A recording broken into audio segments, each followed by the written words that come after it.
Chers Shlochim, c'est un honneur, un plaisir, un privilège pour chacun de nous de se trouver ici ensemble ce soir. Pour ce qui nous a Shlochim, un grand Yashakoach, à tous les Be'argenim.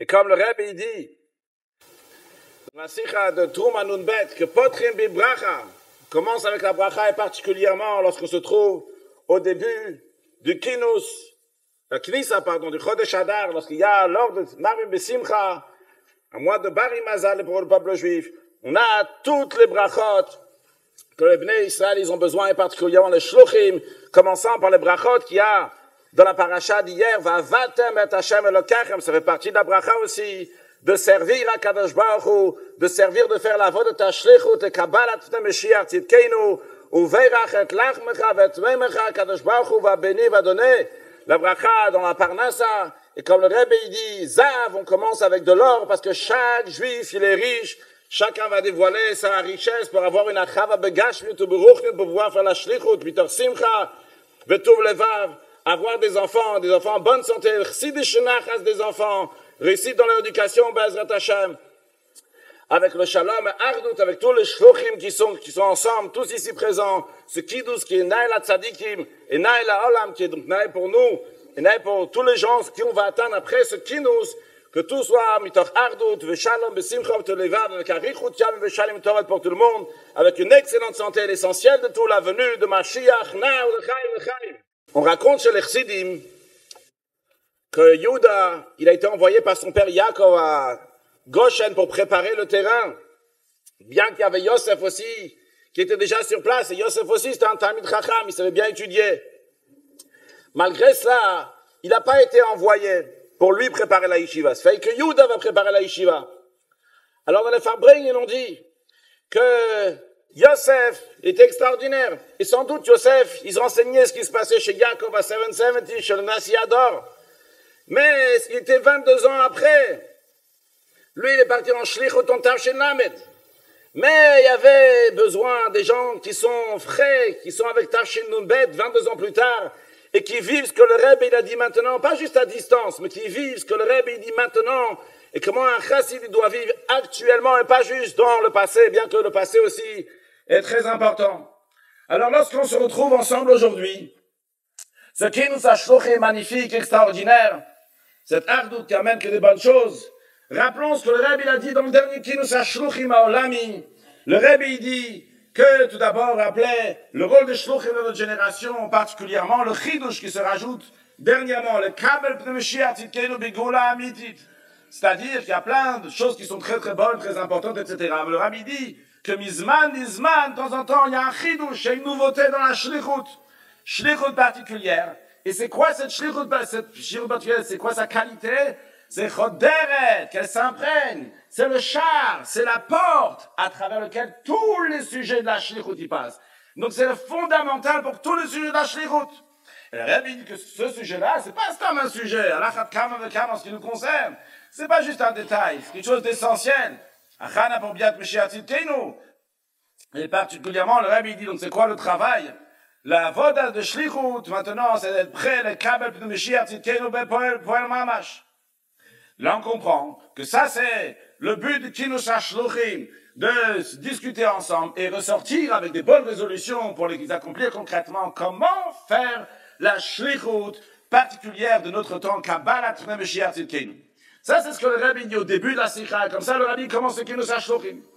Et comme peut-être ça peut pas être si clair que ça, des fois. Alors, le Rabbi est toujours très très clair dans les Sikhot.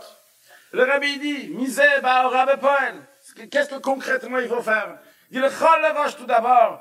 Il faut dire à tous les shluchim que le travail de la shlichut maintenant, et le Rabbi parle pas seulement shlichut de la shluchim dans la suite, il dit kol echavecha min, chaque juif. C'est quoi en quoi ça s'exprime? Chez Kablo recevoir Pnei Mashiach tzidkeinu. C'est-à-dire que tous les détails de la shlichut, eh bien, ils vont être imprégnés avec ce point-là. Comment ça amène à Kabbalat Pnei Mashiach tzidkeinu?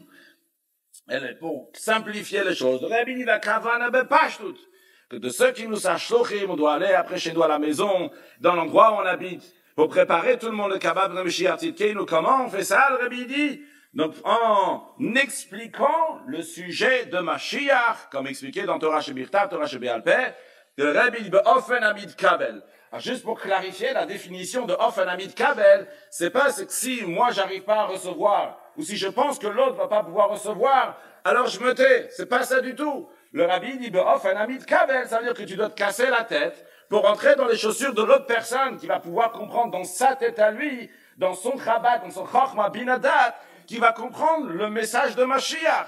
Ça, c'est le Pshat Ofen Amid Kabel. Tu vas te casser la tête pour que ça va rentrer dans sa tête à lui. Comment? En étudiant les sujets de Mashiach et Goula, le Rebbe conclut ce séif avec des mots quand même incroyables. Il dit, vu que c'est le moment, c'est le travail de ce moment, c'est shaykh à chaque juif, le lo yotse minaklal, sans aucune différence. Tous les juifs sont liés à cela. Si on repart un peu plus loin, un peu avant cette sikha, Chavchat Nissan, Tavshinunalev. Tout le monde connaît la sikha du Rebbe. Tout hâte sans sikha, faites tout ce que vous pouvez. Évidemment, un bouleversement des Chassidim. Qu'est-ce qui se passe? Qu'est-ce qu'on peut faire? 10 jours plus tard, le Rav Chaim Goutnik, il écrit une lettre très chaleureuse au Rebbe. Il écrit qu'il comprend pas du tout, qu'il était affolé, comment le Rebbe, il peut parler comme ça, tout ce qu'il a fait le Hevel Velarik, Sfat lo Yadati Eshma, il lit une longue lettre. Et dans cette lettre-là, vers la fin, il dit aussi, donc, Gevad Malasot, qu'est-ce qu'on peut faire? Comme on l'a dit tout à l'heure, le Rebbe, il dit clairement quoi faire, pas d'embrouille. C'est clair. Qu'est-ce que le Rebbe, il répond? Donc, la réponse du Rebbe, écrit par le secrétaire Leibel Droner ici, il dit que la réponse du Rebbe était, donc, B'shelat Malasot, je dis plusieurs fois, et dernièrement dans le Fabrein, quel Fabrein? Le Fabrein de ce Shabbat-là déterminé à le Shabbat de Parashat Tazria Metzora. Et Metzora, il a dit au secrétaire de lui donner la sikha. C'est quoi? À quoi fait référence dans la sikha? Il avait fait référence, c'est Yud Gimel, c'est Yud Bet. Là, qu'est-ce que le Rabbi dit dans c'est Yud Gimel de cette sikha? Vachel Poel Bati. Concrètement, qu'est-ce qu'il faut faire? Pour faire le dévoilement, la venue de Mashiach, chaque juif, tout le monde, sans exception, doit rajouter dans l'étude de la Torah, particulièrement dans Mashiach et Geoula. C'est bien que ce soit Berabi, évidemment, rajouter dans Kiyum Abizot Behidur, et rajouter Salat Daka, Hidur Zdaka, etc. Qu'est-ce que le Rabbi dit? Pachout, étudier Inyan et Goula Mashiach. Le Rabbi, comme on a vu dans la Hagam d'aujourd'hui, il ne demande pas de casser des rochers, de renverser des choses, de faire des choses incroyables. C'est pas shoot. On a des choses entre les mains. On a des possibilités pour faire venir Mashiach. Comment? Étudier les sujets de Mashiach et Goula. Où est-ce qu'on doit les étudier? Donc c'est Yubet, juste avant, le Rabbi l'a dit. Dans la Torah écrite, particulièrement dans les prophètes, Torah Shebéalpé, dans la Gemara, particulièrement Pneuta Torah, le Zohar, Torah Tarsidut, Torah Drabetinu Nesienu. Le Rabbi dit particulièrement dans la Torah de Nesidorenu. Ici, tout souvent, quand le Rabbi Nesidorenu, ça fait référence donc au Rabbi précédent. Là, c'est clair, le Rabbi dit, pas d'embrouille, Marie veut l'écouter Sichot chez Nesidorenu. Ça parle du Rabbi lui-même, apprendre dans sa Torah les sujets de Mashiach. Et d'ailleurs, le Rabbi de la suite, mais ein vedugma vachana limutorata chez Mashiach, que c'est une ressemblance à l'étude de la Torah de Mashiach, on peut dire, al derech ha-remez ou pas, que le Rabbi dit que ces sichot à lui, ils sont al derech Torah chadash amitité, c'est mais ein vedugma, etc. Le Rabbi conclut, c'est, il va safa, belimud Torah, ben Mashiach Goula. Ça, c'est derech yeshara. C'est le chemin pour amener le dévoilement à la venue de Mashiach, bepoel mamash. Donc, on a des outils entre nos mains. Pachout, tu prends un moment pour étudier les sujets de Mashiach, et par cela on amène que des siècles on a attendu la venue de Mashiach. Bien, ça c'était beau et bien. C'est-à-dire, Metzora, à la suite, le Rabbi dit qu'il faut étudier les sujets de Mashiach. Viens Parashat Balak, le Rabbi fait une révolution. Le Rabbi une fois raconté en Tafshin Chafei, il me semble, que l'histoire connue qu'il y avait un paysan qui habitait dans un petit village et qui ne savait pas lire le Yiddish. Mais il avait quelqu'un, un melamed pour ses enfants. Et lorsque ça arrivait un jour des lettres, alors c'est cette personne-là qui lisait les lettres. Ça arrivait une lettre, il savait pas la lire, donc il a demandé au melamed de lire. Le melamed, il a lu la lettre. Dans la lettre, il y avait écrit que le père du paysan, il est mort. Et le paysan, quand il a entendu ça, il s'est évanoui. Et le gars qui a lu la lettre, il n'a pas été dérangé de ce qu'il a lu. Le Rabbi dit, comment ça c'est? Le melamed, c'est lui qui comprend. Il sait traduire, il sait expliquer. Le paysan, qu'est-ce qu'il sait pas lire? Le Rabbi dit, c'est simple. Parce que c'est pas son père. C'est le père de l'autre. Alors on peut apprendre Inyan Goula Mashiach. Mais c'est le père de l'autre. C'est le Rabbi l'a demandé, ça peut amener Mashiach. De la même manière que mettre une pièce à la Tzaka, ça peut amener Mashiach. Inyan Goula Mashiach peut amener Mashiach. Ce qui est vrai, les deux c'est vrai. Mais c'est pas mon père, c'est pas mon affaire, c'est pas gravé dans moi. C'est des mishpatim, c'est pas des choukim, c'est pas chakika. Viens, ce Fabring extraordinaire de Shabbat Parashat Balak. C'était Tov Tammuz, c'était Yudzayin Tammuz qui était nitré, que le Rebbe là-bas d'ailleurs la Sikha, il apprend comment vivre à Yudzaïn Tammuz, d'ailleurs 3 semaines après aussi dans Tisha B'Av, comment vivre un Tisha B'Av Shechal juste avant que Mashiach il arrive. Et le Rebbe il dit dans cette sikha, quelque chose de nouveau. Il dit, Benokia le Poel, concrètement, malgré le shturem, tout le bruit que le Rebbe y fait, quand on est maintenant dans une année qui est particulière, on voit que c'est difficile de faire rentrer dans la conscience, dans les sentiments qu'on se trouve al-saf yemot ha-mashiach. D'ailleurs, une expression que le Rabbi n'a jamais employée jusqu'à présent, saf yemot ha-mashiach, le seuil de la venue de Mashiach. La première fois que le Rabbi utilise cette expression, c'est dans Shabbat Parashat Balak. Le Rabbi va dire aussi cette expression-là plusieurs fois jusqu'à Simchat Torah Tafshin Nun Bet, saf ha-geoula, le seuil de la geoula. Si je le comprends, c'est que on n'est plus dans la galoute déjà de l'extérieur, on n'est pas non plus rentré, on est sur le seuil. Mamash, c'est un des moments, Herzenzeit, un des moments qui sont exceptionnels. Et le Rebbe, il dit, c'est difficile que ça rentre dans la tête.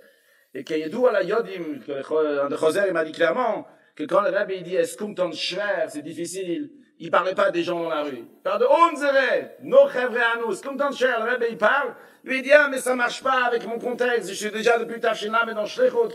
Le Rebbe, maintenant, il vient nous dire de nouvelles choses, ça marche pas, c'est pas compatible. Il est pas assez flexible pour recevoir les nyonim du Rebbe comme ils sont actuellement. Il a déjà son programme, il s'est déjà fait un tsiour, la chossi du Rebbe. Il arrive pas. Quelle est la solution? Comment on peut faire? L'ichyot, binyan ekonomachel, vivre.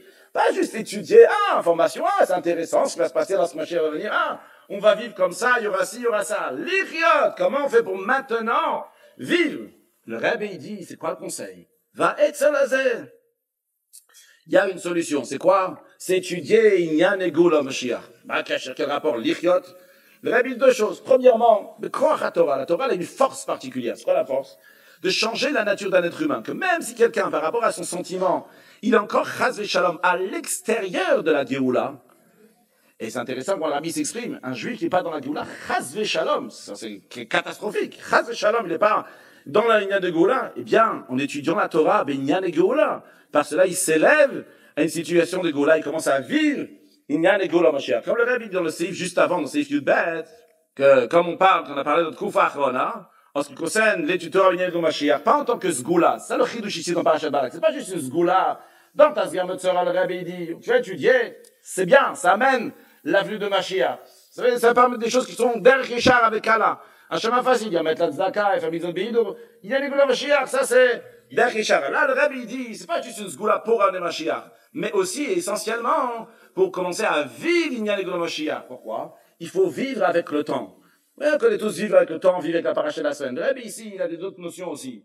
L'ichyot imazman, vivre avec le temps, c'est vivre avec Mashiach, avec l'époque messianique. Comment on fait ça? On est des Chabad. Chabad, ça commence chokhma, binadat, après ça va dans les sentiments, après ça va dans l'action. Est-ce que le Rebbe nous dit, vu qu'on se trouve à l'saf à Geoula, et qu'on peut monter du doigt, que hi les amelach HaMashiach ba? Et le Rebbe, il reste pas juste comme ça. Le Rebbe nous donne des exemples. Juste ramener très brièvement 6 exemples que le Rebbe il ramène dans la suite des Sirot, la suite de la paracha suivante, Parashat Pinchas. Le Rebbe, il dit qu'on est très proche de la Géoula, il faut que chacun se mette dans une situation de Géoula. Comment? Par exemple, son jour, ça va être un Géoula Tov, un jour de Géoula. Il se réveille le matin, avant Modéani déjà, il a le Avir Shel Mashiach, le Or Shel Mashiach, il vit avec Mashiach, il va au Mikvé, sûrement il fait partie de ceux ils vont au Mikvé avant de prendre la douche, parce qu'ils ont peur que Mashiach, il arrive tout de suite, et Foumiyad, ils sont pas encore partis au Mikvé, il va au Mikvé Bichlal le matin, parce qu'il sait que Mashiach, il arrive aujourd'hui, il va être pur, un sentiment de Géoula, il vit une Géoula, il se met dans une situation de Géoula. Un deuxième exemple, après, juste à la semaine d'après, Matot Masé, tous les shlochim ici, on connaît tous le discours que la destruction du temple est à cause de la haine gratuite, donc pour avoir la venue de Mashiach, pour cela, il faut avoir l'amour gratuit. Ce qui est vrai. Le Rabbi n'est pas chouette ça. Le Rabbi a une nouvelle notion ici. Pourquoi tu fais Avat Israël? Le Rabbi dit en tant qu'un te'ima, en tant qu'un goût, une etchala de goula, mitida shlema kelié, avec une kudata ardut yoda de itchavdut. On est tous unis ensemble, comme ça va être quand le Mashiach va venir. Dans des mots simples, comme Medialouch l'a dit aujourd'hui, comme on enseigne des enfants. On dit aux enfants que quand Mashiach va venir, il n'y aura pas kina, il n'y aura pas tachut, il n'y aura pas de concurrence, il n'y aura pas de jalousie, etc. Donc, mais là, aujourd'hui aussi, tu vis comme ça, tu apprends tes enfants comme ça, et toi aussi. Un shliach, il a une réussite, tu es content, tu le partages avec lui, tu dis bien sûr, continue, et tu l'encourages moralement, financièrement, évidemment, tu ne veux pas les bâtons dans les roues lorsqu'il est en train de faire un bet rabat, construire un mikvé, construire une école, tu l'encourages. On est déjà dans les mots à Mashiach, il n'y a plus kina, tachut, etc. Dans un troisième exemple, aussi on va être Hanan, Ekev, la même Nekuda, on revoit, le Rabbi dit, on se trouve à Saf, à Géoula, on fait les choses, le Malam, il me dit de l'Akba, sans aucune limite, faire Bet Chabad, grandiosement, quand le Rabbi dit dans le Ekev à la fin, il dit, Gdolot Veniflot, un juif, il peut faire des choses qui sont extraordinaires, pourquoi? Parce qu'il vit avec Mashiach, donc aussi, le Rabbi parle là-bas du Chodesh Elul, il dit que chez nous, on ne va pas la cave d'étape par étape, on va, c'est Milmal à la Mata, il a déjà des forces qui sont extraordinaires. Un quatrième exemple, de Parashat Shoftim, déjà le Rabbi ne parle pas juste pour nous ici, il est en train de parler pour les autres, qu'est-ce qu'on doit faire par rapport à d'autres juifs, de Mefarsem. Ici, le Rabbi qui dit de Mefarsem que c'est le Yoetz Ador, le Naviador, le Nasiador, etc., toutes ces choses qu'il y a dans la Sikha, c'est pas juste comme on parle du Rabbi en tant que Fabring. Le Rabbi dit ça en tant que préparation, commencer à vivre le Ve'ashiva Shoftayach, qui va Rishon, Aviatzach, qui va Trila, comment on le fait? C'est justement de Mefarsem chez chacun. Et après, encore un cinquième exemple, le Rabbi de Parashat Kitetse, il dit que un juif, comment il fait le travail? Il fait Menucha V'Tiashut. Là, il me cache là-bas Kitetse, Kitamo, V'Yirishta, V'Yashavta, avec tranquillité. Et encore, juste un sixième exemple, quand le Rabbi nous apprend à vivre l'idée de Mashiach, on s'y prêtera nous bête. Le Rabbi dit que Mashiach, il va venir à Torah et à la date, qu'il y a une milvado. Et à la fin, le Rabbi nous dit, le Chatchila, il n'y a pas de Tziut Acheret et une milvado. Sa manière de servir à Kadosh Baruch est complètement différente. De tout ça, si on va en sortir, c'est que on doit étudier Inyan et Gula Mashiach, premièrement, parce que ça amène à la vue de Mashiach, mais aussi, deuxièmement, essentiellement, pour commencer à vivre avec Mashiach. Personnellement, donc c'est mon expérience personnelle, il y a 5-6 ans, chaque semaine, j'étudiais la Sikha de Nunalef Nunbet pour la répéter à un shiur, je l'apprenais par cœur. Et je peux vous dire que la shlichut a été complètement différente, que ce soit dans ma famille, que ce soit dans ma communauté. L'énergie que ça donne, c'est exceptionnel. Des fois, on n'étudie pas les sikhot Nunalef Nunbet, les sikhot qui sont compliqués. Et ben, je parle pas juste des petits morceaux comme ça à la fin, qui est aussi important. Mais vivre avec Mashiach, on apprend les sikhot Nunalef Nunbet, je le conseille fortement à tous les shlochim qui l'ont pas encore fait au moins une fois pour faire l'expérience. Mais après, Chazar, il y a l'écoute Torah de la semaine, c'est le sikhot Nunalef Nunbet. Vivre ces sikhot, ça change pas shoot la shlichut, ça amène une réussite. De Shalom Bayit, à parler à tous les Inyanim, parce qu'on vit de manière différente. À Tafachar, littéralement, quand on rentre dans la manière que le Rebbe, il nous enseigne de vivre ces choses-là. Quand on vit d'une telle manière, alors même sa chance aussi à la maison. Joël Brodovitch, il a mentionné tout à l'heure, cet après-midi, que quand David Force, il a Beshem Amro, que lorsqu'il y a des choses à la maison, des internets, trucs machin, il fait rentrer Mashiach, il n'y a plus de place après pour le reste. D'ailleurs, dans Siradek aussi, le Rabbi dit que le Soumela, il est mais là, on n'arrive pas à, t'as pas l'idée à faire, même pas l'idée, tu vis complètement de manière qui est complètement différente. Dans la vie de tous les jours, il faut apprendre un vote de Mashiach. Le Shliach, il commence à apprendre un vote de Mashiach. On a vu dans Siradek, sur la vie de Matov Bassar, d'étudier avec 10. Je sais pas si tout le monde a 10 personnes dans les chiots, mais en tous les cas, dans un Bet Rabat, c'est obligé qu'il y ait un cours de Mashiach et Goula. C'est impossible autrement, à moins qu'on est encore dans Tafshin Lamed. Nous, ici, on rachète Tafshin Nunbet, c'est pour ça que dans ce Kinous-là, il y a la possibilité, le corps de faire qu'il va avoir quelque chose sur Mashiach et Goula, parce qu'il faut absolument commencer à vivre le sujet de Goula Mashiach. En français, on n'est pas encore très gâté. Il y a un livre du Bet Lubavitch que je peux d'ailleurs réimprimer, de Mashiach, pour chaque jour. Il y a le livre de Menachem Brod qui a été traduit en français, une grande partie sur chabad.org. On peut trouver en tous les cas des outils, chacun qui a des outils, qui partage avec des autres. Qu'est-ce qu'on peut partager encore d'autres choses? J'ai personnellement aussi plus que 500 vidéos sur ma chaîne YouTube. En tous les cas, vivre le sujet de Goula Mashiach et que Bezrat Hashem très prochainement, tous ensemble, on va aller à la Goula Mitzvah Shtema avec Mashiach Tzidkeinu. Et comme dans les dernières années du chez le Rebbe, on a chanté de tout cœur, de toute âme, la même manière aussi très prochainement avec le Rebbe, on va chanter Yechei Adeneinu, Bereinu Verabeinu, Malach HaMoshiach, Veyei Lavo. L'chaim, l'chaim.